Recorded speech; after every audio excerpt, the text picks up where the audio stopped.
InnerQuest explores various pathways through which you can connect with the infinite wisdom of the universe and apply it to personal, professional, and spiritual growth.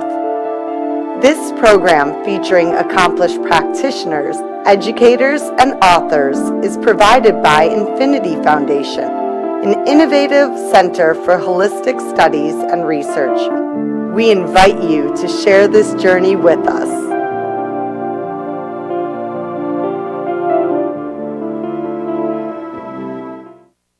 Hello, welcome to InnerQuest. My name is Jay Stone, your host for today, and our guest is Shantal Alonso. Did I pronounce it correctly? Shantal, yes. Shantal, okay.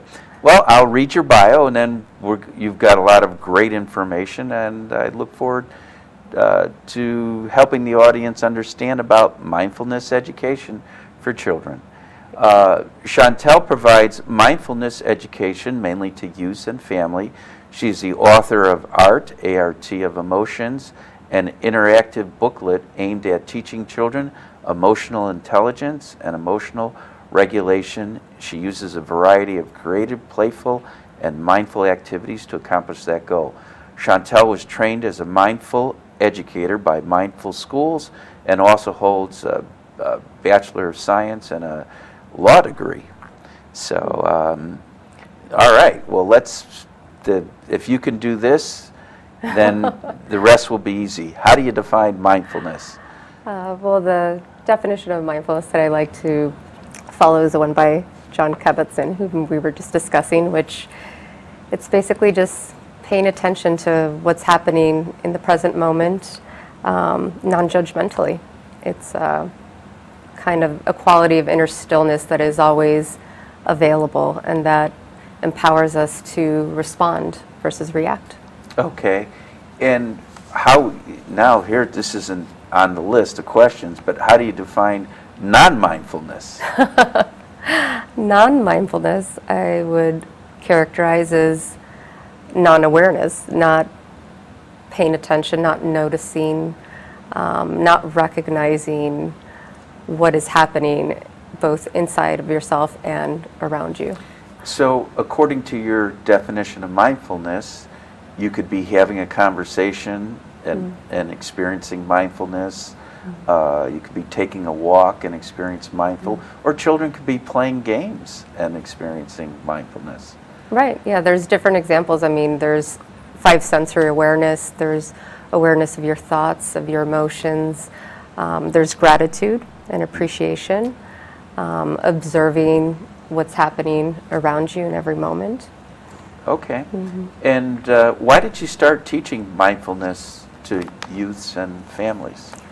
Well, I am a parent, and I would say as parents, we often witness kids' frustrations in managing their emotions.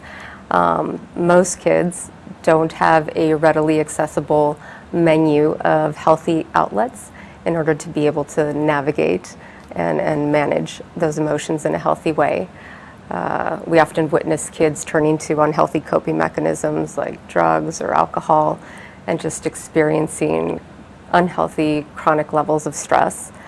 So I guess I just realized how important it was to begin to lay a foundation early on for emotional literacy and to provide a process around how to move through those emotions. And given that I had been practicing mindfulness myself for many years, I just began to wonder. When did you start your practice? A little over 10 years ago, I want to say. Although I guess. Were you in undergrad and law school? Or?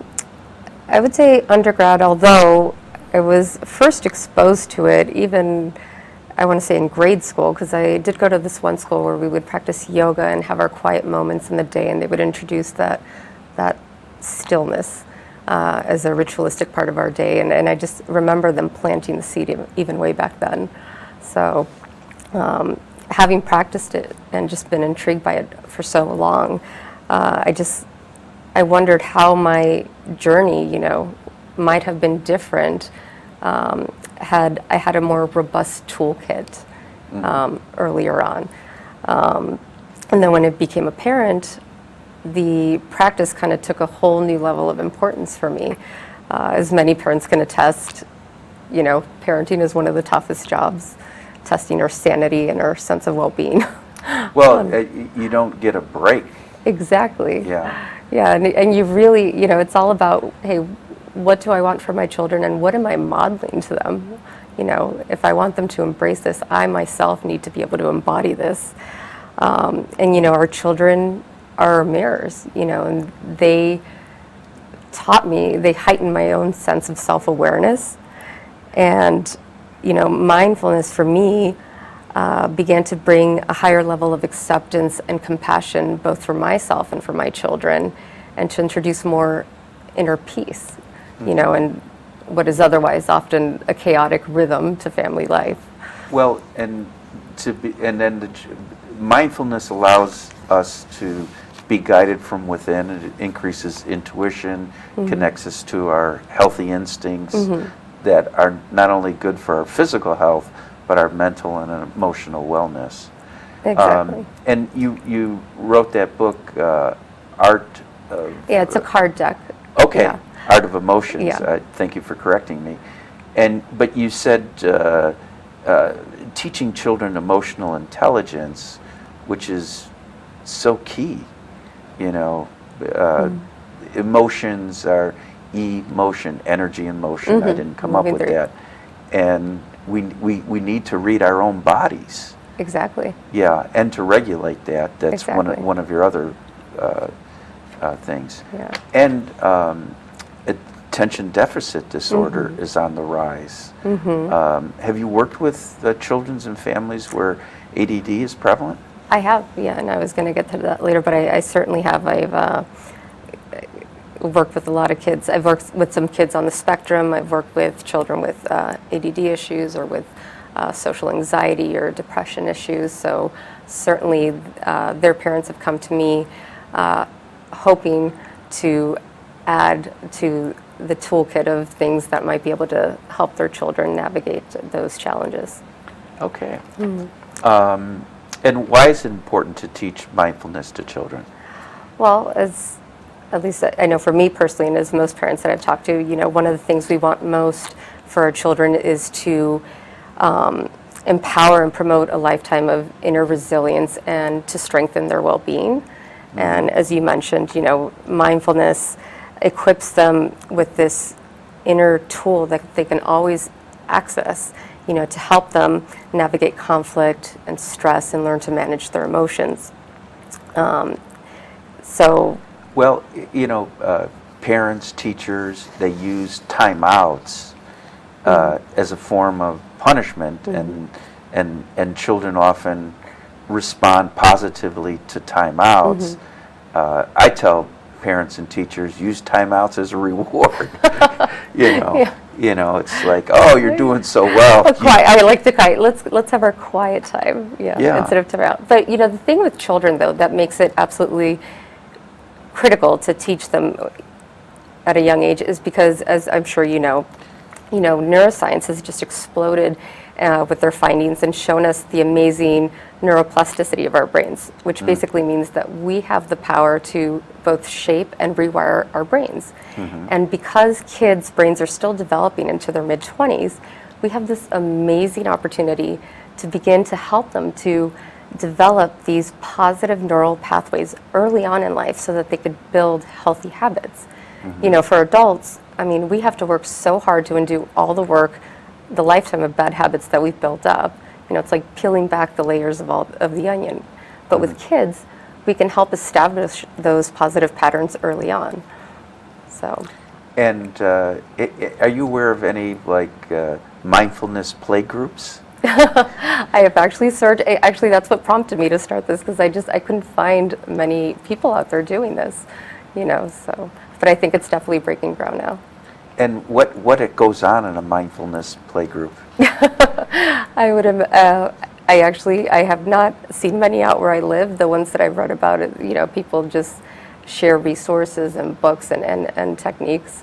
I know, for me, the classes that I teach, I engage in more experiential activities, trying to actually teach the children how to embrace all these mindfulness practices. And can you give some examples of the experiential activities? Sure.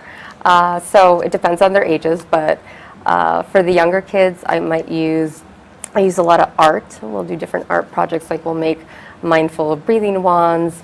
We'll do wheel of choices, like of mindful activities that they could turn to self-soothe. We'll go and what would that be? so we might draw a pie chart or a mosaic. They can get creative, and I'll guide them to pick different activities, things or people that they find calming, and that could serve as a visual cue of something that they could turn to in a moment when they're feeling triggered. And what do typically kids turn to soothe and calm themselves? Well, it depends on the child. So I would say there's different categories. Some of them might turn to nature, going outside, pets. maybe, petting an animal, doing a sport or taking a walk. But nobody chooses screaming and yelling. No, of course not. Quiet time, stillness, some mindful art, maybe painting out their emotions, connecting. And do you notice a difference between boys and girls that are learning mindfulness? It's interesting. I actually haven't. You would think there'd be gender stereotypes, but normally I would have thought the girls would lean more towards the creative side and the boys more towards the physical release, of the emotions. But I've had boys who are quite artistic and really embrace, the painting and the journaling, so it just depends on the individual. Well, my knowledge of meditation and hypnosis and visualization, that activities, including mindfulness, enhance creativity. And music, sound is a big thing. I'll use the singing bowl, which is really popular with the kids. They love to play the singing bowl, or we'll do the relaxation glitter bottle, which they love becoming engaged with the process of making it, and they love learning how their brain, this is actually a reflection of what happens in their brain when they get triggered, how our emotions cloud our thinking. And so we use this as a tool for them to kind of sit and take a moment to wait until everything settles down. And in that moment, they allow themselves the opportunity to calm. It's the old adage, count to 10. Exactly. Okay. Exactly. And what are some of the key mindfulness practices and related skills that you teach to children? So we do a lot of breath awareness. Like with the younger kids, we'll use blowing on feathers or blowing bubbles, or even drinking straws to blow in water cups, and kind of practice the difference between slow and fast breathing. I'll use stuffed animals for their bellies. For the older kids, we might count our breaths or use mantras. We do. And the mantras, what would be examples of some of the mantras you'd use? Any anchoring phrase that'll help them do the focus. Kids choose their own mantras? Typically, no. I might guide them saying something simple like breathing in, breathing out, and then they might create their own, but I usually just give them something simple to start off with. Other things are checking in with their 5 senses. We'll go outside and I invite them to explore, what do you see? What do you hear? What do you smell? We do a lot of work on our emotions. Naming is taming, just becoming aware of the emotion. Where does it sit in the body? What does it feel like? We might draw them out on a paper, they'll draw a self-portrait and then use different colors to kind of represent what that emotion feels like to them. Mindful eating, always a favorite with them. Heartfulness, we work on empathy and sending out kind thoughts to others. Yep. Cool. And what about mindful remembering? Can you elaborate on that? Like going to the past, or? Well, we could recall memories, and not realize that we're reacting to the memories. Like somebody cut us off, or somebody did something that we felt was unfair and unjust, and so we're ruminating it, but not even consciously. Yeah, that's true. We do work on past and present, and acknowledging when we've stepped into that zone where we're no longer here. And I use a lot of analogies with the kids, and like one analogy I might use is, hey, imagine you were in a movie theater and you're just a curious observer, and whatever story is playing out in your head is up on the screen. So I try to teach them to separate themselves from that story that keeps replaying in their head, just to see if there's a slight shift, and not getting wrapped up and lost in that story. And then teaching them to then return to the breath when they catch themselves getting lost in that story. Okay. How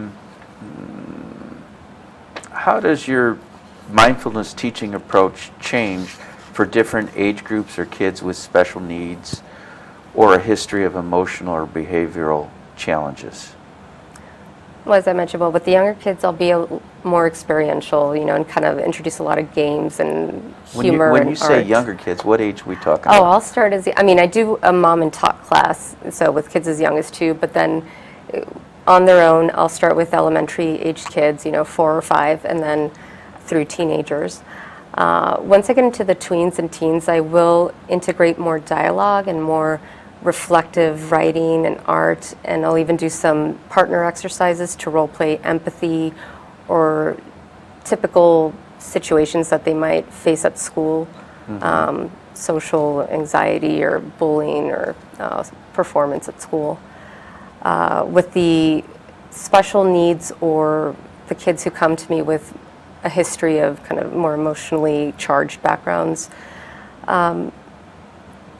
I try to adapt to them. I first try to create a container of safety and trust for them, and rather than trying to teach them, I may initiate an activity and just let them know that they're welcome to join in when they feel like it. So if it's an art project, I just may lay out the materials and begin to do something on my own, and they may watch me for a little bit and then they might join in, or I might take them outside. And typically, how big of a class or group you work with? Well, it depends. I do a lot of one-on-one work privately, but then in terms of groups, it could be as small as 5, and it could be as big as 20 kids at a time. Yeah, I didn't know you did one-on-one. Oh, yes. Okay, I do. So what goes on in a one-on-one session, very similar to a group session? It is. It's just more personalized. So typically the people that come to me for the one-on-ones are parents who might have a child that is struggling with a particular issue. And so, for example, I had this one mother whose daughter had been seeing a psychologist, and the psychologist had suggested that she seek someone who did mindfulness as a complementary approach. And how old was this? The daughter was 6. Okay. And so then I called her doctor just to kind of gain more understanding about, her Sure. history, and to see how I could help support them from a holistic perspective. And so then I just kind of created a program for her that spoke to her and that addressed the issues that she was dealing with. And can you elaborate a little bit more about this program for a 6-year-old? Oh, sure. So for her, she was experiencing a lot of trust issues and high social anxiety. So she was a perfect example of someone that I couldn't just sit at a table and say, hey, we're going to be doing this activity. So, for example, I might take her outside and break out some chalk and begin to draw on the sidewalk some emotional faces, and then we would play with our shadows and kind of role play different feelings, or we might pick up different objects that we might later integrate into something like this, which is like a little mindful box that I do with the kids, where they can collect things. Is that something you made? This is something I made, yes. She has Okay. her own. Yeah, okay. Or we make the bottles, or I just, integrate games with them. It just depends on the personality. Yeah. And as a child or adult progresses with mindfulness, what kind of changes do you observe?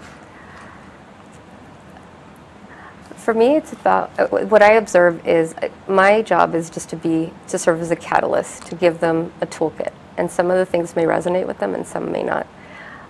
What's rewarding to me is when I hear someone like this child come to me and say, hey, this week I felt myself, I was getting upset and I remembered to breathe. Mm-hmm. Or I used my glitter bottle, mm-hmm. Or I did a yoga pose or something, So greater self-awareness.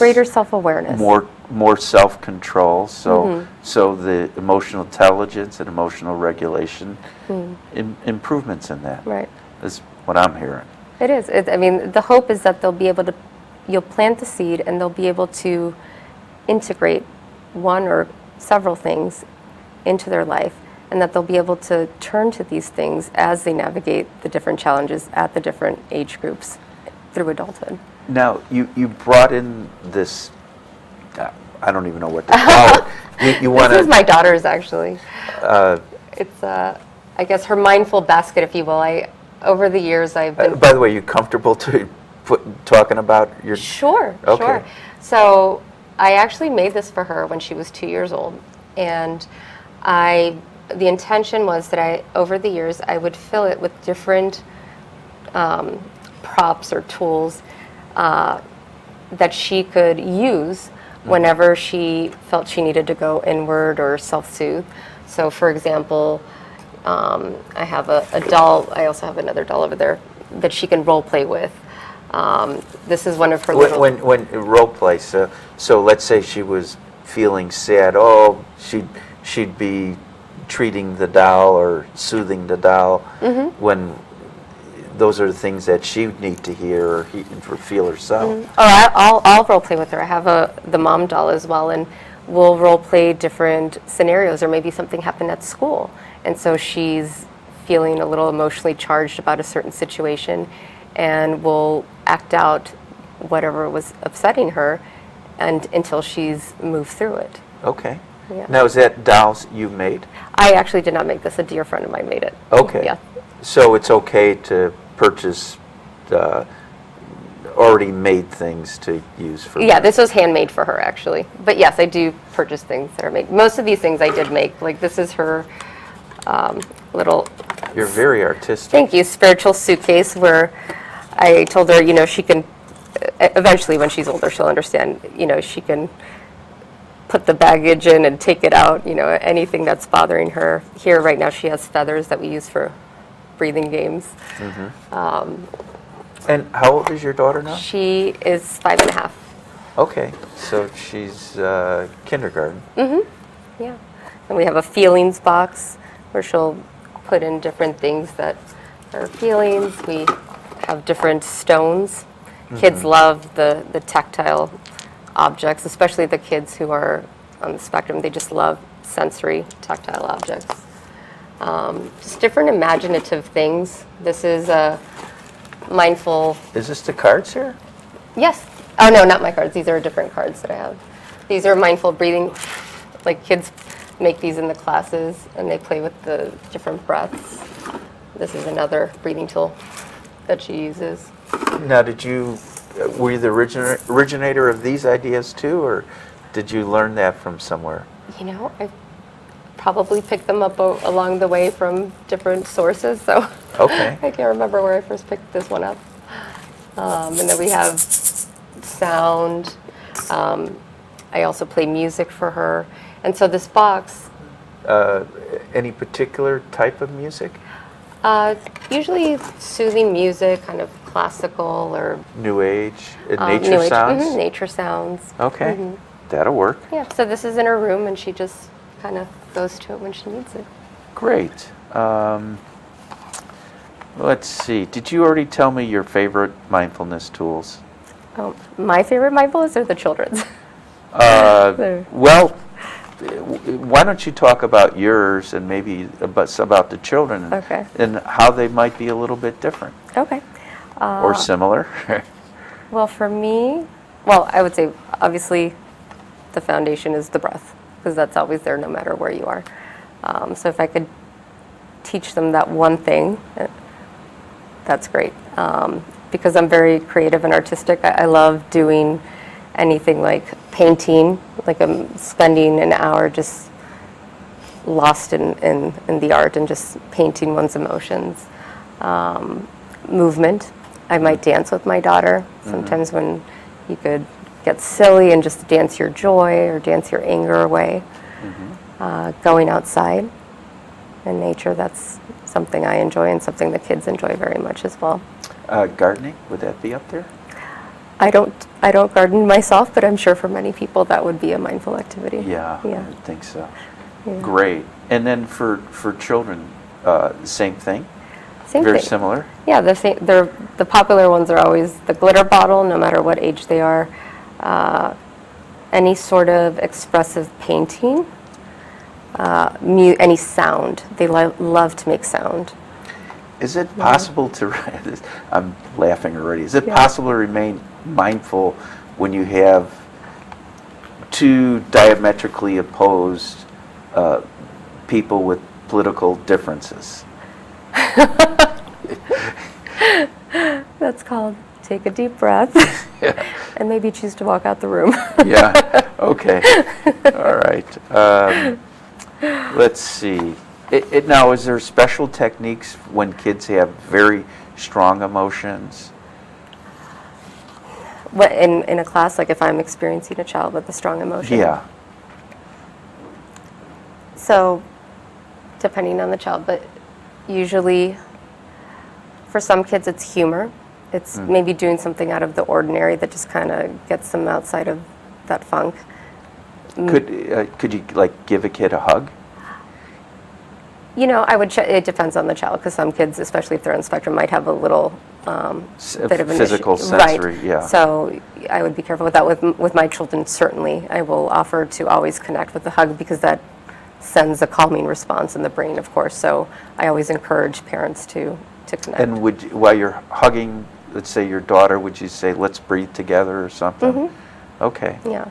Well, although I do want to say, you know, and this goes the same for adults, when somebody has actually flipped their lid and they are in full-blown, whether it's a tantrum or rage as an adult, it's important to first help them calm down first before you try to maybe engage in some of the mindful practices, because if they've lost all sense of rational thinking in that moment, they first need to feel safe.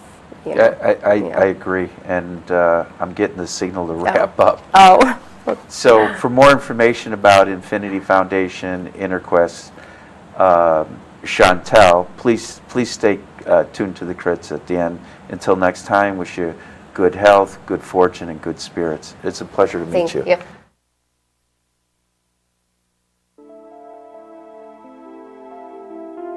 For more information about this show, our guest, Infinity Foundation, or any of our other programs, please visit our website, infinityfoundation.org, or call us